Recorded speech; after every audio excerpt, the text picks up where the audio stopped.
ఒకరు కాదు ఇద్దరు కాదు వందల సంఖ్యలో రాజీనామాలు, అది కూడా ఎట్ ఎ టైం. ప్రస్తుతం ఏపీలో వాలంటీర్ల రిజైన్స్ పర్వం కంటిన్యూ అవుతోంది. స్టేట్ వైడ్గా 2,55,464 మంది వాలంటీర్స్ ఉంటే ఇప్పటికే చాలామంది రిజైన్స్ బాట పట్టారు. ఇంతకీ రిజైన్స్ వెనుక రీజన్స్ ఏంటి? ఈ రాజీనామాలు ఏపీ ఎలక్షన్స్పై ఎలాంటి ఎఫెక్ట్ చూపుతున్నాయి? ఎలక్షన్ కమిషన్ ఓ రూల్ పాస్ చేసింది. వాలంటీర్లు ఎలక్షన్ డ్యూటీలో పాల్గొనకూడదు, వాలంటీర్లు రేషన్ పంపిణీ చేయకూడదు, వాలంటీర్లు పెన్షన్తో పాటు ఎలాంటి సంక్షేమ పథకాలను ఇళ్లకు వెళ్ళి అందించకూడదు, మొబైల్ ఫోన్లు ఇతర డివైజులు వెనక్కి ఇచ్చేయాలి. ఈ ఆర్డర్స్ ఎఫెక్ట్తో ఈ మంత్ లబ్ధిదారుల ఇళ్ల వద్దకు పెన్షన్ డబ్బులు రాలేదు, వాళ్లే వెళ్ళి తెచ్చుకోవాల్సి వచ్చింది. అంతేకాదు ఈ ఆర్డర్స్ ఎఫెక్ట్తో వాలంటీర్లు హర్ట్ అయ్యారు, మూకుమ్మడిగా రిజైన్స్ చేస్తున్నారు. ఎగ్జాక్ట్గా వాళ్ళు చెప్పే రీజన్స్ ఏంటంటే, మేము 50 నెలలుగా నిస్వార్థంగా సేవ చేస్తున్నాం, ప్రతి ఇంటికి వెళ్ళి సంక్షేమ పథకాలు అందజేస్తున్నాం, అయినా కానీ తమపై కొందరు కావాలనే ఫిర్యాదు చేస్తున్నారు, రాజకీయ లబ్ధి కోసం తమను వాడుకుంటున్నారు. ఇది వాలంటీర్స్ చెప్పే రీజన్స్. ఇది నిజంగా రీజన్స్ ఇవేనా? దీని వెనుక రాజకీయ ఎత్తుగడలు ఉన్నాయా అనేదే ఇప్పుడు అసలైన ఇంట్రెస్టింగ్ ఇష్యూ. ఎందుకంటే చాలా రోజుల నుంచి ఏపీలో వాలంటీర్లు అనేది చాలా మేజర్ ఇష్యూగా ఉంది. వాలంటీర్లు ఎన్నికల విధుల్లో పాల్గొనవద్దని మొదటి నుంచి ఫిర్యాదులు వెళ్ళాయి. దీంతో ఈసీ రియాక్ట్ అయి వారిని ఎన్నికల విధుల నుంచి తప్పించింది. ఆ తర్వాత వారు రాజకీయ పార్టీల ప్రచారంలో పాల్గొనకూడదని ఆదేశాలు జారీ అయ్యాయి. వాటిని ఉల్లంఘించి ప్రచారం చేసిన వారిపై ఈసీ చర్యలు తీసుకుంది. ఈ పరిణామాలన్నింటినీ తమపై వేధింపులుగా భావించారు వాలంటీర్స్. అందుకే వాళ్ళు ఇప్పుడు రాజీనామాల బాట పట్టారు. అయితే ఈ వాలంటీర్స్ రిజైన్ ఇష్యూ ఇప్పటికే రాజకీయంగా సెగలు రేపుతోంది. ఈసీ ఆదేశాల కారణంగా 1వ తేదీన లబ్ధిదారులకు పెన్షన్ అందలేదు. దీనికి కారణం మీరంటే మీరని అటు వైసీపీ ఇటు టీడీపీ నేతలు పరస్పర విమర్శలు చేసుకున్నారు. పెన్షన్లు పంపిణీ చేయొద్దని తాము ఈసీకి ఫిర్యాదు చేయలేదన్నారు చంద్రబాబు.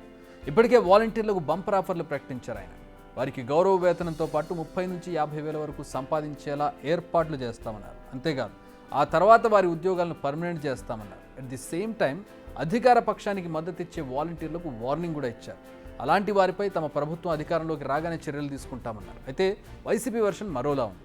ఎన్నికల కమిషన్కు ఫిర్యాదు చేసింది ఎవరు? ఫిర్యాదు చేసిన సిటిజన్ ఫర్ డెమోక్రసీ వెనుకుంది ఎవరు అని ప్రశ్నిస్తున్నారు మంత్రి బొత్స సత్యనారాయణ. రాజీనామా చేస్తున్న వాలంటీర్ల ఉద్యోగాలు ఎక్కడికి పోవని హామీ ఇస్తున్నారు. సో అటు వైసీపీ ఇటు టీడీపీ రెండు పార్టీలు వాలంటీర్లను మచ్చిక చేసుకునే ప్రయత్నాల్లో ఉన్నాయని అర్థమవుతోంది. మరి ఇప్పుడు రాజీనామా చేసిన వాలంటీర్లు ఏం చేస్తారన్నది ఆసక్తికరంగా మారింది.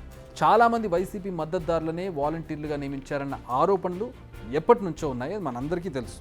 ఆరోపణలు ప్రతిపక్షాలు ఇప్పుడు చేస్తూనే ఉన్నాయి. అందుకే విపక్షాలు వారంతా వైసీపీ తరఫున ప్రచారం చేస్తారన్న భయంలో వాళ్ళందరినీ తొలగించాలని చెప్పి కోరారు. ఇప్పుడు రిజైన్ చేయడంతో వారంతా వైసీపీ అభ్యర్థుల తరఫున ప్రచారం చేసే అవకాశం ఉంది.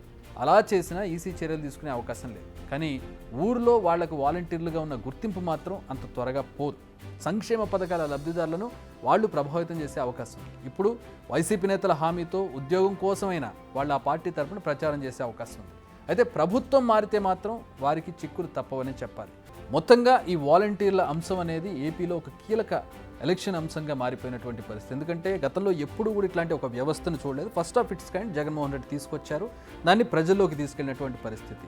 అఫ్కోర్స్ కొంతమంది ప్రతిపక్ష నాయకులు కావచ్చు, ఇతర పార్టీ నాయకులు వాళ్ళ మీద విమర్శలు చేశారు. ఆ విమర్శలు ఆ సందర్భంలో చాలా సంచలనాత్మకమయ్యాయి. ఆ విమర్శల మీద విమర్శలు కూడా వచ్చాయి. ఈ నేపథ్యంలో వాలంటీర్ వ్యవస్థ ఎన్నికల్లో ఏ పార్టీకి లబ్ధి చేస్తుంది, ఏ పార్టీకి నష్టం చేస్తుంది అనేది పెద్ద డిబేట్గా మారింది.